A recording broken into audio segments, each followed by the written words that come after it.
Welcome, Ben. How are you? Very well, thank you, Uncle Simon. How are you? I'm very, very good. We are actually not too far away from having seen Maiden at London Stadium, are we? Only a couple of weeks ago, Correct. which was an awesome experience, and no doubt we will reference in some detail as we look at today's track. I think so. I think quite a lot. We've seen them play it a few times now, right? This track that we're doing Yeah. today. My favorite bit was when I think my favorite version for the production value was when we saw them at Donington, and that's when all of the fire pyro came out. And Bruce did this whole analogy of we're having a classic British roast dinner, um, talking about all of the fire. But yeah, last couple of weeks, a few weeks ago when we saw Maiden was insane. It was such a deeply emotional, special moment Right. for us, Yeah. and for the other 70,000 people there. Right, it was amazing. It's powerful, and this song, and we'll talk about as part of it. And obviously, you nailed your rendition at the start of this because this track wasn't new to you. So, having Totally. had our little Nawabum detour around "Wasted" by Def Leppard and "747" by "Strangers in the Night" by Saxon, we are going to go into what is clearly one of the standout tracks on Iron Maiden by Iron Maiden, which Phantom of the Opera. is here. Look what I've got. For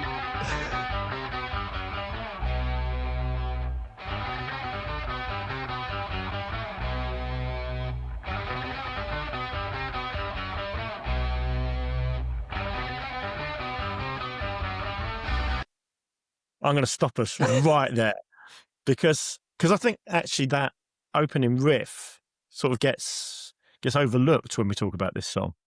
Completely. Isn't it weird? Isn't it You mean the riff strange? weird? Yeah, the riff is really odd and disjointed and strange. I'm not saying I don't like it. I love it, of course, but it is odd, right? This kind of, I mean, first of all, very operatic. This sort of big pause, and this sort It's of it's a kind of marching bit, isn't it? yeah, totally. It's very moody and emotional. It's also got quite a lot of attitude and power behind it. You know that something big is about to come. It's very foreboding in a way, but also just like the rhythms of it are where they're pulling off the sort of the triplety thing. Is quite a big departure from everything else that we've listened to on this album so far, right? Yeah, but one thing I do think it has in common with a lot of their tracks on this album is it's bass dominated. Yeah, Like totally. it's a bass riff. Yeah, and Steve's the ringleader of this whole thing here, right? Um, Yeah, but yeah, it's odd with the harmonic element of it as well. It's sort of quite happy, and it's quite majory, even though that falling back onto that big low note, that's where we get the drama. It's using a major scale, and it feels like sort of there's a bit of hey diddly tweeness to it as well. There's so many things happening in this one riff, that at this moment we don't know if that's going to come back again. Obviously, we don't realize we're about to get that as the melody, but no, um, right. it's No, odd. but it's a clear setup. Yeah. It's a setup. So we're going to go back and let us enjoy that setup again.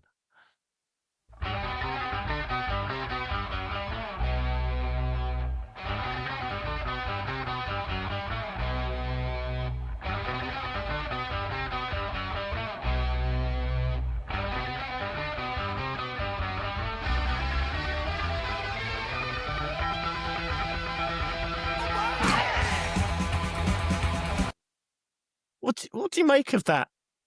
What are we going to call it between the intro riff and the song riff? Some sort of big crescendo, right? It's building up into this heightened, elevated, um, we've had like the if we're talking about this in this orchestral analogy that I keep on coming back to, which is not an agenda I'm trying to push, but it is It's there, right? the scope of it is there in Maiden, right?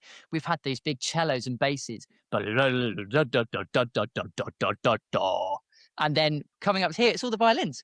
Yeah, right, exactly.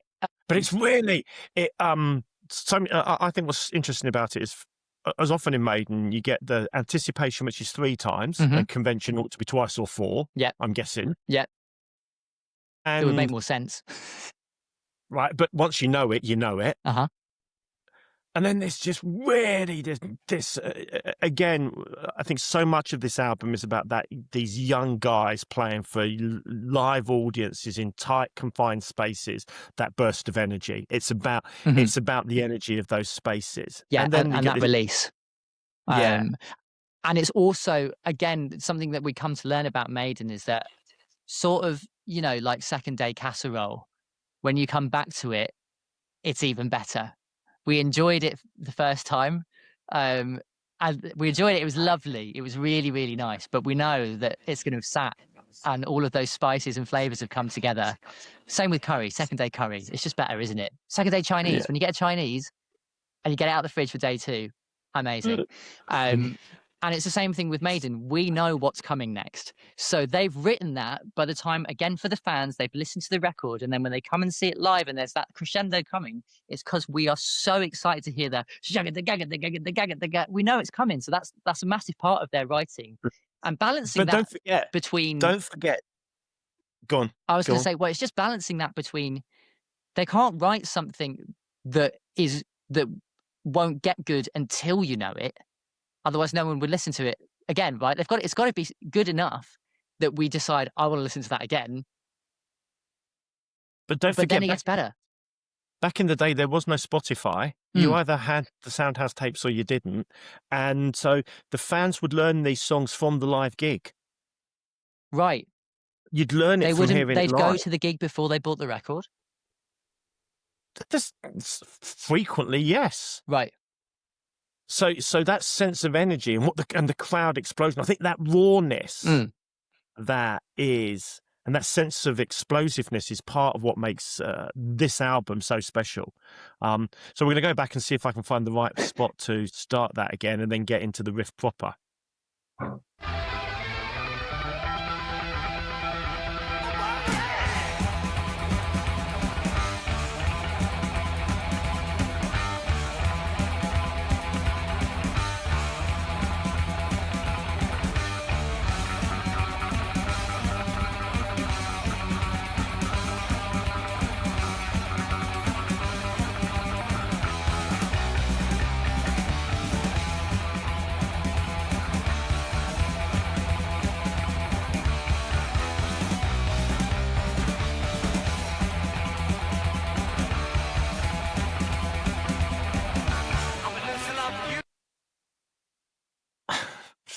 I'm kind of breathless, and I'm remembering hearing it at London Stadium. Absolutely. So talk us through the riff, because it's actually quite interesting the way it's played, isn't it?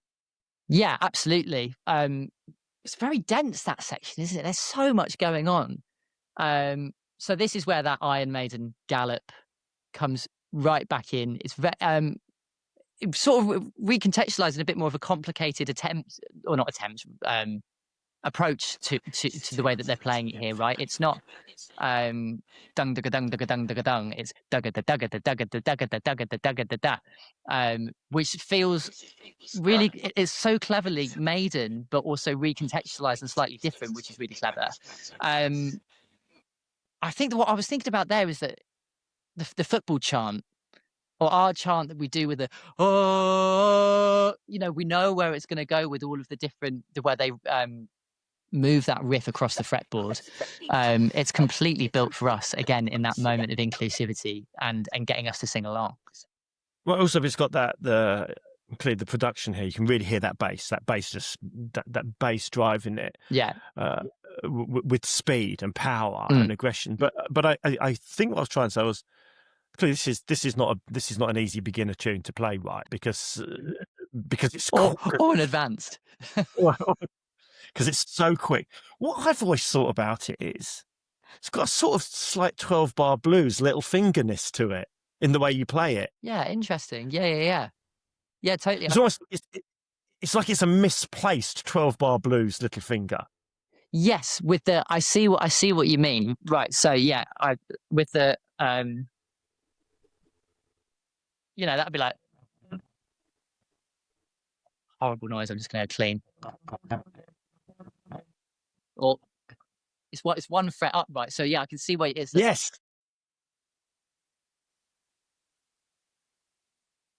it's almost like someone was playing 12-bar blues riff, fluffed a note, and went, "Ah, that's us," you know. Yeah. That feels like, well, it's also um, that pentatonic thing as well. So that's where they've been practicing their scales. I'm sorry, no one can see. It's that, which is where the blues.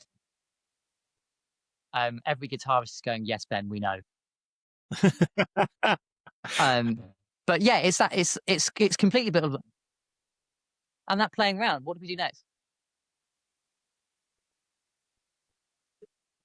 That kind of thing, just moving it around and that's where you get the tension from, right? And that's where we bring it back to that much more orchestral, rousing feeling that we get because they're playing with the tension and release much more than going.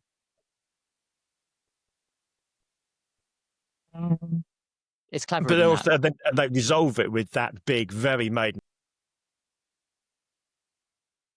Which now that you've mentioned, I have to do it because it's. Oh no, got it wrong.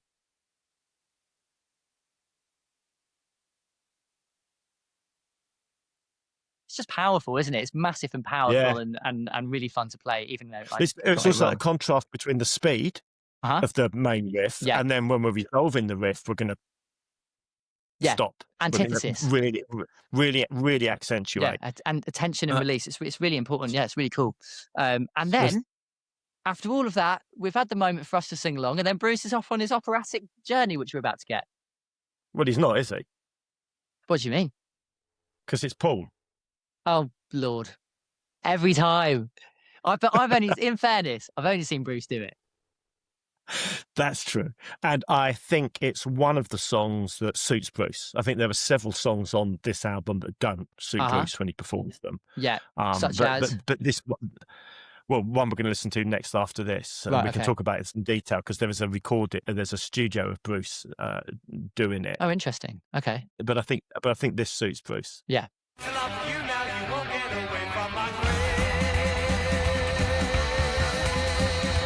Yeah, completely.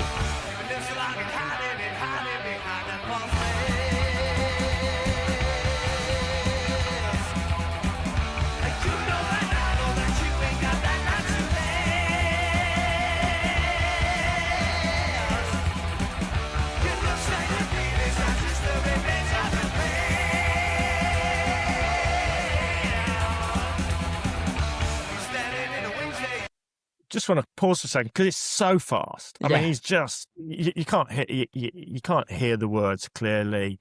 It's quite an intense experience, particularly I think on this early recording. Whereas Bruce does make it more expansive, slightly more theatrical, right? He enunciates a bit better in the storytelling. This is probably a crucial moment to say that, like, I don't really ever listen to lyrics. It's already happened a fair amount through this album, right? Where we've there was one that you said listen to the vocal there, and I hadn't even noticed that there was a vocal in a couple episodes ago. Well, I think what's interesting about the vocal line on this one is because it's so fast, he has no choice but to sing the melody. Yep. Correct. Yeah. He couldn't sing anything that was just meant to complement it because it would just be impossible to get the rhythm right. Totally. I wonder when they were sitting in the studio writing this, whether they went, "What are we going to do for the verse?" Or was Steve? Do you think Steve was very much like, "No, that thing that happened at the beginning, that is the verse. That is the verse." Maybe it was an interesting question because it's obvious that the dun dun dun dun dun dun dun dun dun that fits fine. That's perfect. That's fine. But the other bit, it's on brand really for Maiden. basic. Yeah, and again, the point I keep making, in contrast to your observation about the kind of classical musicness of it, is this is just the raw explosion of a sweaty, dingy club. Yeah, listening to the music you love that was suddenly emerging. That raw, it's very raw energy. And, completely. And I think it works for this song. Yeah, they've been unleashed on the world right here. You paused it just as it happened, but we'll go back a little bit when you do it.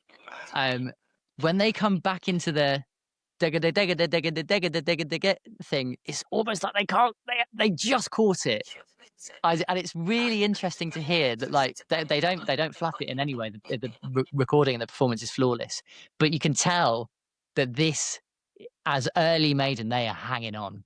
They are hanging on to this, but it's a bold statement from Steve, and the guitarists and the drums are like really like trying to hang on, and it's this beautiful moment where they do just catch it, but for a moment there You it can feels like imagine them grinning at one another, right? When they get completely, yeah, that that satisfaction that you get from when everyone nails it together. Let's listen to that section again.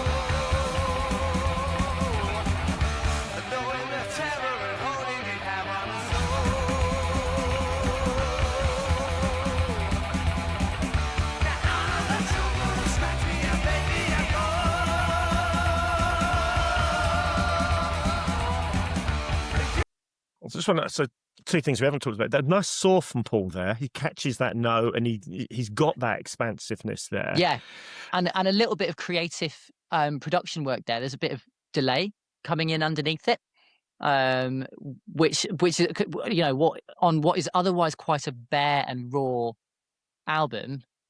There's like those creative techniques that we hear, all the way down to when we get to Seventh Son, and it's everything.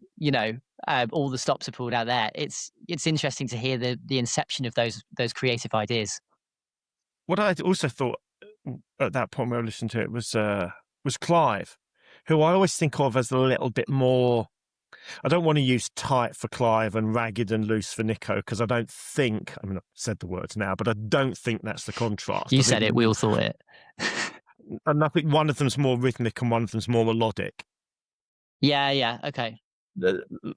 And I think for this early stuff, where this could be just a cosmic shambles if it wasn't that rat-a-tat-tat. Yep. I think Clive is so good at, and you really hear it in that section there. He's not. He's not being florid at all. He's not there's so much melody elsewhere in the songs. He doesn't need to paint it. Yeah. He just needs to. He needs to control where it's going, and the fluidity across that. He's feathering. He's like riding the ride, digga, but he's feathering every ghost note with the snare as well. And that it's just really tricky. I mean, obviously, Clive is a professional drummer. He's all over it. But thinking about those things again when they're young, this is an early album. Like ghosting on a snare and balancing the dynamics of that drum, because we've still got the beat right, digga da gagga da digga da gagga da digga da gag, which lands with the guitars, but it means that snare hit has to sing out above the rest. But he's hitting it the entire time. I can't sing it, let alone think about how we do it. It's very complicated. It was one of the things that struck me about Simon Mason when we saw them live, was that, well, clearly he's not Nico. He shouldn't try to be Nico. Yeah. Not Clive either. But what he was a big, solid rock drummer, and for some of the tracks, what it did was it brought back the percussiveness of the drumming rather than the mellifluousness that I think would be closer to. Yes, completely. It really, as an aside, I think a lot of you and I and other people that we know that went to Maiden, and probably a lot of the crowd, were quite worried about what would be going on in the drums department. But my observation was that I didn't notice he didn't stand out in the right way. I didn't feel like, Jesus, this whole thing's been ruined because Nico's not here. I definitely didn't feel like that. Once. It was. I think he did an excellent job. Yeah, I did. Great sound as well, and I thought he helped. I thought he helped the band be really solid. They felt tight. They felt, I think that was the best performance I've seen out of Maiden. Observation I made there was That's a lot to do on the guitar, right? But they stop, right, for when the vocal comes in. Guitar's back in. Do you know who doesn't stop? Steve, right? And bass is the less not versatile, dexterous. It's a less dexterous instrument, right? Because the strings are heavier and thicker, and he's flying all over it. Whereas the guitarists get a break. They get this. Yeah.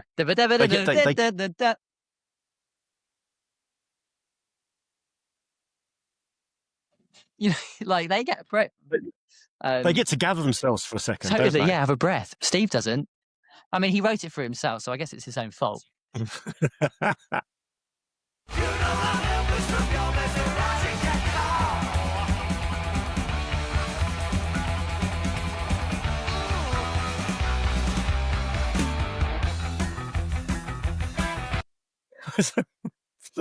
you imagine the first time you hear this?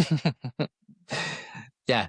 But I don't think I remember the first time I heard Phantom of the Opera. I know I came to it later than some of the other things. But yeah, I can't remember the first time I heard it. I wish I did. It's so odd and off-putting because there's just nothing conventional about this. So we've got this song that's blazing along, full of energy, this amazing riff. It was used in a Lucasade ad with a runner, Daley Thompson, because it was all about this power and this energy. And then it just what? It just drops out to what tempo? It's actually the same. I think it's the same. The same tempo. But we're suddenly not drawing off the triplet. We're drawing off the quaver. So there's a metric modulation, so it feels really different, but actually the meter stays the same throughout, other than the fact that, of course, they're not playing to a click. So it's still going to be fluid.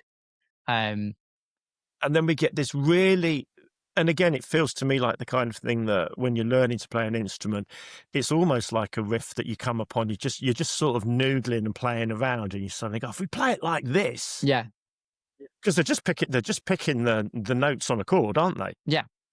Gung, gung, gung, gung, gung, gung, gung, gung, gung. Just that 1-5 back up to 1, right? So like,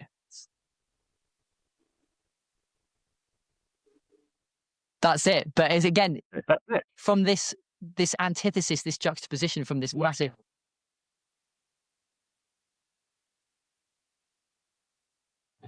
Again, another example of how it's so hard to do that with high gain sounds like I just bottled that, right? Because there's so much gain going on. The control that there's in the guitars here is incredible. It's remarkable. And my guess is we talked about this before for the non-guitarists. There's a thing called palm muting where you put this part of your hand just on the strings to just dampen it. But this is not fully palm muted, is it? No, it sounds pretty. So like without palm muting, it'd be this. I can mute with this hand, which is where I take my fingers up. But you can hear how that's not very clean. Was that bit's not palm muted? The second half, if that's what you mean. But this is. Yeah. That's how. So they're taking it off, and again, even within that, we've had juxtaposition from one section to the next, and also within that riff. That's what's giving it so much interest and power and texture. Yeah, because it's not just one flat plane.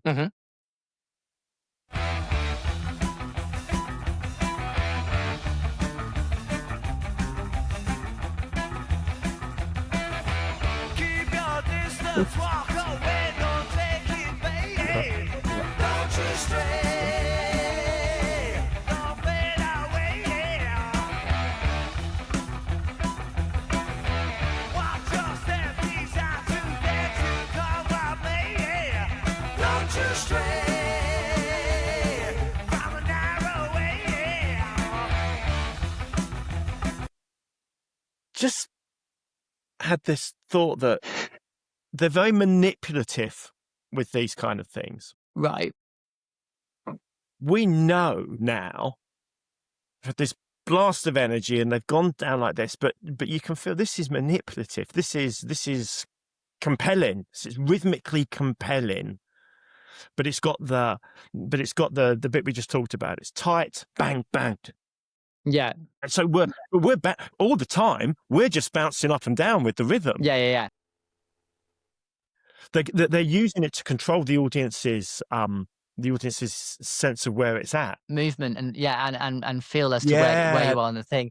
You know, later on we're going to see Bruce with his famous puppet thing. This is an iteration of that. They're controlling the way the audience is responding rhythmically. I wonder if that's a conscious thing that they're trying to do, or if this is one of these amazing moments with artists where there is that ineffable thing about specific artists that you go like, what is it that they do? Because trying to quantify these things, I know we're doing a podcast where we're trying to describe how much we love it and focus in on it, but we're also, you know, I think we're trying to be pragmatic about the fact that some things you can't. Music, you take the fun out of music if you go like, well, actually, the minor sharp 5, flat 5, and 2, 5, 1 kind of thing takes the fun out. I wasn't trying to take the fun out of it. I think it's amazing. No, not at all. No, but that's what. But it just makes me think like maybe they are sat there. I don't know, but maybe they are sat there going like, this is what we want to get out of that moment. Because I know I do that when I'm working with artists and writing sets and things. I'm completely thinking about those moments and how the texture.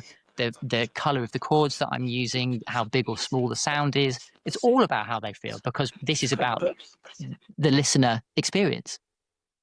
And this is just such a blindingly obvious thing to say, but it just feels to me very considered, very deliberate. Mm-hmm. They're not just playing it like this because they think it sounds good. For sure. They're playing it like this because it achieves something bigger. Absolutely. Than just sounding good. And I think that's a key point, right? Because to have gone from where we were, excuse me, to have gone from where we were to here, it's such a departure, right, from where it was before. And then that vocal bringing in with the backing vocals, it's like you listen to it, you go, it's so odd. This is really, really odd. But your point there about how it is considerate and controlled is what makes it work, right? Is the fact that like they know it's bonkers, but they've thought about it. This isn't a jam that's gone to some crazy place. No, it's not random. This is totally. This is built. Yeah.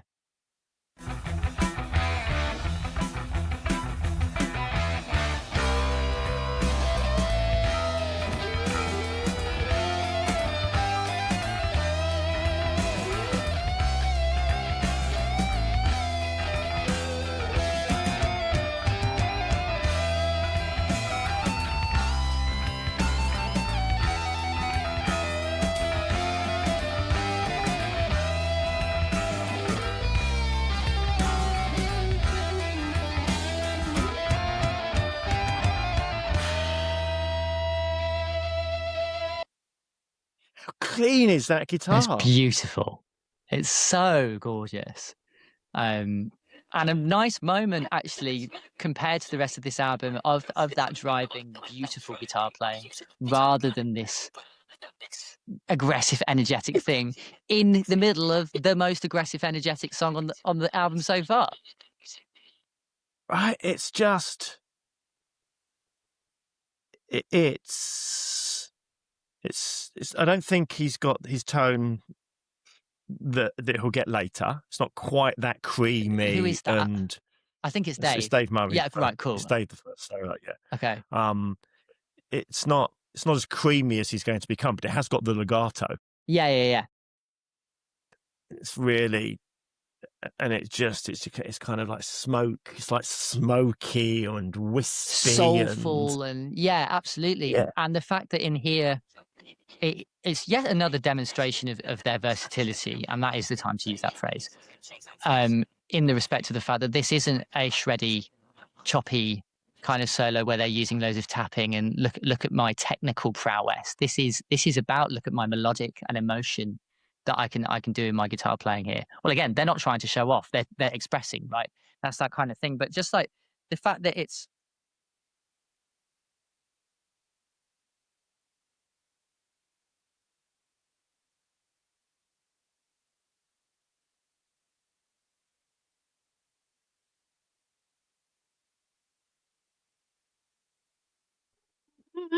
that kind of thing that they keep on coming back to this is so nice. That he's like soloing in and around it and then come back to this sort of haunting line, isn't it? I think it's another really interesting example that we'll talk about 1,000 times as we do the rest of the tracks, where there's something really amazing about some of Steve's bass lines when he combines with some of Dave's guitar playing. Yeah. Because normally in a rock band, you're thinking about the contrast of the rhythm guitar. We've talked about it elsewhere, rhythm guitar plus solo on top of it. Yeah. But really, this is bass plus guitar on top of it. Yeah, totally. Hand in hand. It's gorgeous. And to quote a very funny, so it's just gentle lines intertwining. And what's it called? This is not called lick.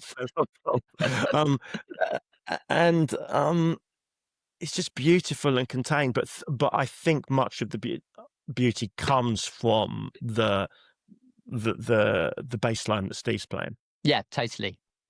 Like, I think we're going to go back and listen to it now, and I'll find it very difficult to not listen to the bass line. Yeah, right. And I'd appreciate that because I was obviously just listening to Dave. And we should say we both thought he played this remarkably at London Stadium. It was sensational. It was amazing. It was just a real special moment. Let's see if I've got this right.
Don't worry, that bit's just incredible, isn't it? Yeah, it's amazing. The whole of that section. It's because you come out of the solo and you think, well, out of the solo we ought to go back into a verse or the riff, but they don't. They go into this incredible piece of music, very classical, to your point. Very classical, very prog.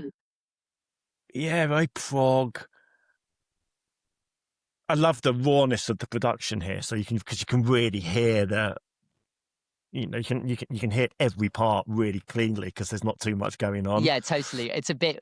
This doesn't sound fat enough against where I know Iron Maiden are, right? Like I would love, and that's an interesting thing, right? Like, what if they'd written Phantom of the Opera to go on Somewhere in Time? How would it sound different, right? That's an interesting consideration. I think it's a little bit too raw for me, that bit, because I know what we're about to get, and also, this is the contemporary of Rime of the Ancient Mariner, right? Well, I'd say it's more Power Slave. If we want to pick what's the song? This is the prototype for Revelations. It's a prototype for Power Slave in my kind of sense. I see what you mean, and I think I definitely agree with you on that. There's lots of resonant bits, but this moment in particular is the same as the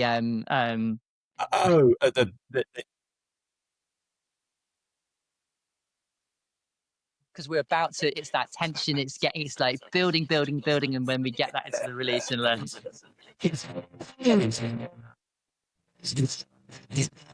Which is what we're about to get, the Phantom of the Opera version here. Sorry, did I talk about Rime of the Ancient Mariner again? Whoops. You did. Not for the first time.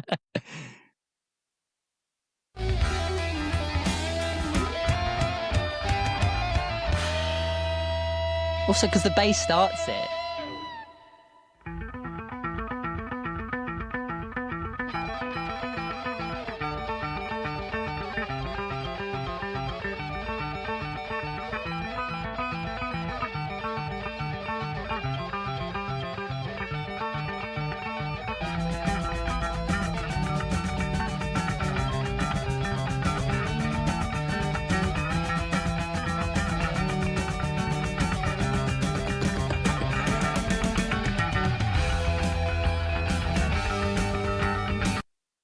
You're exactly right. Your rhyme comparison is brilliant because this piece does, it's quite uptight to start with, isn't it? It's really tense when the bass starts and the guitar comes in. And yet somehow, without them really changing what they're playing, as the drums and the other guitar come in, this expands. It opens out, yeah. It really opens out, and that big chord that heralds that opening out is a thing that you and I talk about. It's a moment of joy in Maiden. Totally, yeah. It is it's just this big. It's like your heart has just gone bang, having been all that really tight there. Yeah. That's up there, isn't it? And then it just, I can't hold my guitar up whilst I do that. That's really high.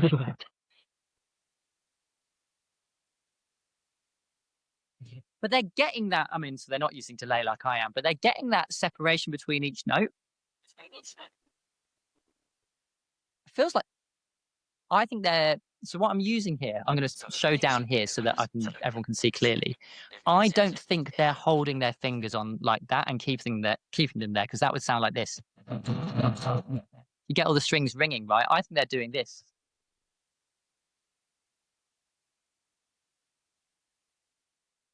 Like that. They're fretting and then coming off straight away to get the separation in between each note.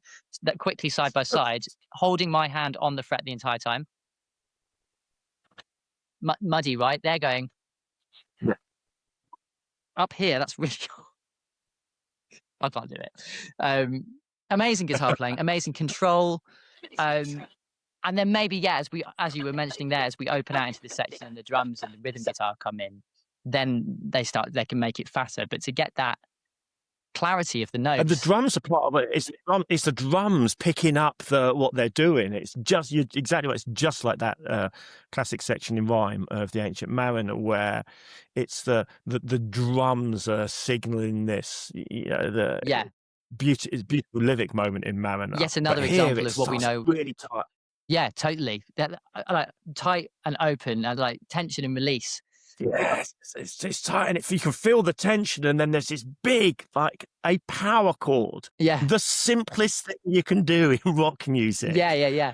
A power chord, and it's just yes, bring it on again. Do it again. Another moment built for us because we know it's coming. Right, I'm excited. That's an important device. Yeah.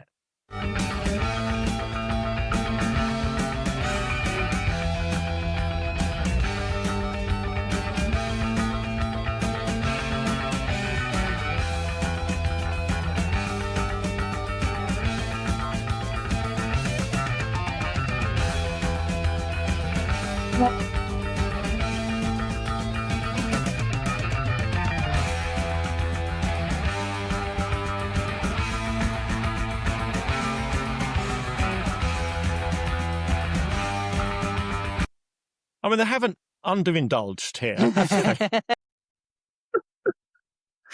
How long is this thing? This is great. Let's keep going. Yeah, totally. And we're happy. But like, are you upset by that? I want it to be longer. I want it to be longer. This is something that I think. I was playing in my head there. I was like, what if this was on Power Slave or Somewhere in Time or Seventh Son?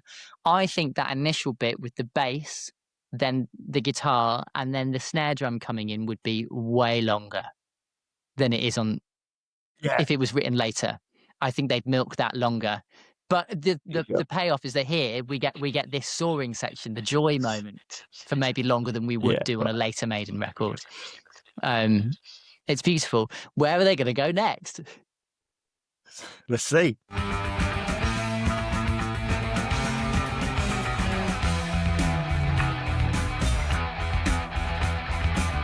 Again, you know it's coming. It's so good. Not yet.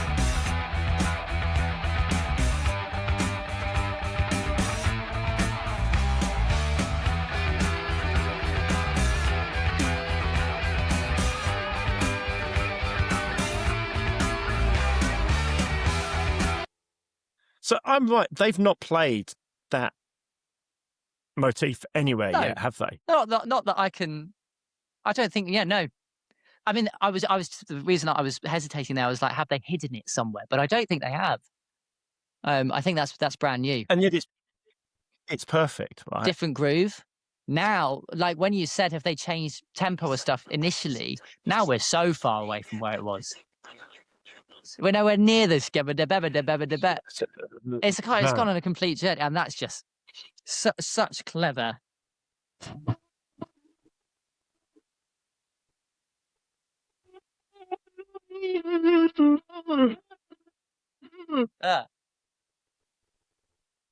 And what do you want to do over that? You want to go. You want a solo, don't you? Which is what we're getting next. No, actually, I want to go. Ah. I think what's so amazing about this is it's just so rhythmic. Right. Okay. It's just that rhythm. And of course, that little bit there is essentially the same notes as the Trooper, isn't it? Oh yeah. The Trooper. I hadn't thought about that. It's pretty much the Trooper, but played at a different speed. They're foreshadowing things they don't even know they're going to write yet. They don't even know, but proving they do like E minor. Yeah, it is true.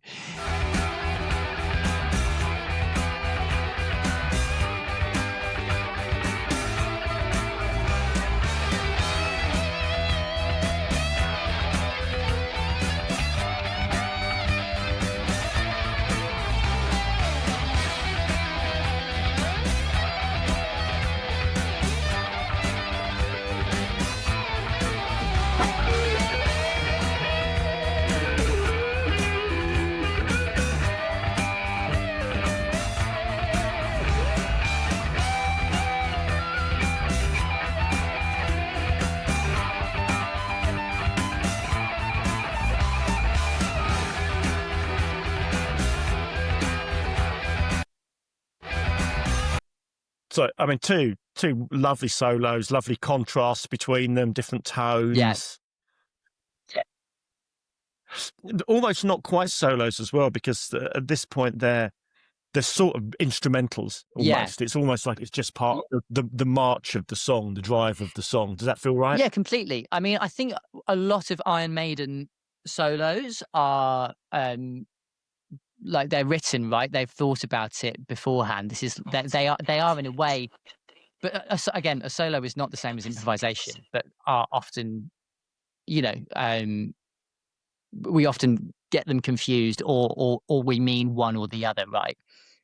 Someone says take a solo. If they've told me 2 bars before it's going to happen, I haven't written it, have I? I am improvising that. So it can still be a solo even though they're not improvising. And I think that's a really nice thing about Maiden, is that all of these approaches feel like they're thought through, and it's about how can I express myself over this progression and what have you. I wonder if there were moments in the studio where they were like, they've written the structure, they know all of the grooves and the bits, and then it's like, all right, boys, go off and write your solo. Do you think they're talking to each other? They come back and go, mate, I've got this idea. Do you think that'll work for mine? They can go, oh, yeah, awesome. That's funny because I've been pulling off of this flavor a bit more. Or I wonder, is that their approach? Do they talk about it during the process, or do they come back at the end and go, here you go? Well, I think when you're starting, you're tighter times, tighter spaces, more on top of one another, therefore more collaborative. And yeah, it's Steve's band, so no solo is going to get anywhere near unless it's got his sign off. Yeah, that's interesting, isn't it?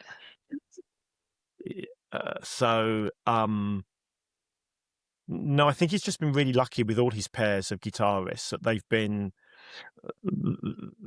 been close enough, but to complement one another, but different enough to not be the same. Right. Quick history on guitarists. This is Adrian and Dave. Right? No, Adrian's not on this album. Who's the other guitarist on this? Dennis Stratton, Doug Sampson. Terribly apologies. I really ought to know that. It's been a long day. Right. Comments below. So we haven't even got. So when does it's Adrian first to replace on Killers. Adrian comes in next album. On Right. Killers, yeah. Okay. And then when does Adrian leave? It's Yannick who replaces Oh, goodness Adrian, isn't me. it? Not for ages. Yeah, but not for ages and ages and ages. I mean, we've got Like- weeks of music to get to. After our where mine and your main Maiden expertise ends, would you say? Like it's still Adrian and Seventh Son, and I think that's going to be Correct. an interesting part of this journey. Is that have we really listened that much to things after Seventh Son, or at least have we listened as much to everything as before Seventh Son? My question is about this. When you've been to see Maiden and it wasn't the original guitarist who did the solo on the record, have they always learned the solo that was on the record? Does that make sense? Yeah. So you mean like when Yannick was taking Adrian's parts, did Yannick play them? Yeah. My sense is it sometimes depends on the song. Uh-huh. But always pretty close. Okay, yeah. Capturing the same close. narrative within the melody. Because it's one thing for Dave to ruin his own solos, in our opinion, right? When he, instead of doing the run at the end of something, he goes through a big old wailing bend because it's his solo, right? It's his prerogative to do what he likes with it when he's playing it live. But I wondered if you'd had any experiences where Yannick has ruined an iconic moment. No, my sense has been they've always honoured the solo because they know that the solo is an important part of the experience. Totally. For the crowd. Cool. Yeah. Again, so then therefore another example of Maiden's conscientiousness and respect of the crowd and the audience. Yeah. Right, it's part of the song.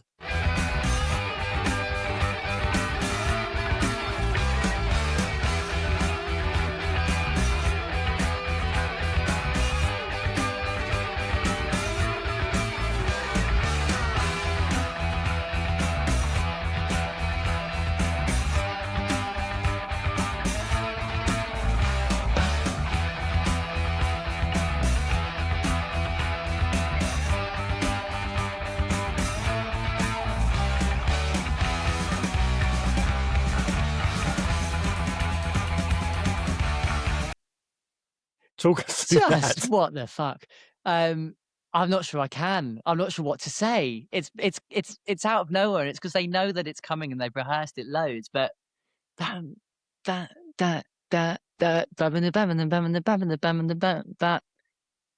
I think that's just a wild tempo change. I think they just know it's coming. But it doesn't clunk, does it? No, it's amazing, and it's because they know what they're bringing back is awesome. Yeah, they're in control. Yeah, completely. Because it could literally feel like a car crash. It could feel like it just sort of topples over itself. Yeah, totally. Well, maybe this is the right moment to show you something that I dug out the other day that could potentially answer our question for us. Go for it.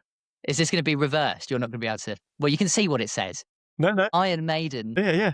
Rock score. I found this in one of my boxes of books in my studio. This was released in 1986. Okay. But it's got five tunes in it. Innocent Exile. Is that on Killers? Right, Killer. No, it's a B-side. It's not even on one of the records.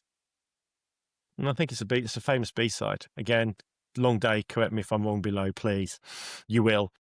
Killer, Phantom of the Opera, Remember Tomorrow, and Running Free. But it's got all of these amazing photos of the band at various points. Look at these press shots. Yeah, I've had that on my wall. Really? And that's Paul in the middle, right? Yeah. Wild. So I can look at the score, and it's like there's no tab in here either. I don't know if there was. No. You didn't used to get books that had tab. Tab came, I don't know. Someone will tell us when it came, but certainly the first books I got of music scores were just as if you were going to play like a whole A major open chord and then a G open chord, and had no way of writing a power chord. It was just right. Well, there's no chords, like there's no chord symbols written here. It's transcribed note for note. So here is Phantom of the Opera. Let's go through to that moment because it's got all the metric modulations written. We're close to the end, aren't we? So I mean, also, how many pages long is it? A million. Babidi, babidi, babidi, babidi. Babidi, babidi, babidi. Okay. Right, we're close. Da, da, da, da, da. Da, da, da, da, da, da, da, da, da. Oh, well, that's useless. It says nothing. It's not able to the music score, which is otherwise really well written, is unable to articulate what you do there. There's no direction. There's no tempo change. There's no metric modulation. There's nothing. It just says. Well, that's wild. I'm going to go back because the truth here is, if you know this song, you know what's going to happen there. And if you don't, what a great moment to start to learn it because it's full of joy when you do. Totally. And I'm going to follow along with the score.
I mean, let's be conventional and go back to where we started. Yeah, totally. The recapitulation. It's in a song which has defied convention throughout. Yeah, we're going to wrap up nicely. We're going to wrap up nicely in a way that's like they've been on such an adventure, but there's faith in their own ability right there. They haven't written something that they go like, I don't think we can go back there because that was a good idea, but then we wrote all this other stuff and now it's a bit confused. They know who they are. They know what they want from their music and they trust themselves, even in this early stage, to go back to that thing and go like, no, this is obviously the right decision. Even though we've got a really, what isn't performed in a clunky manner at all, but what could be a very clunky transition back to that idea. They're masters. Yeah.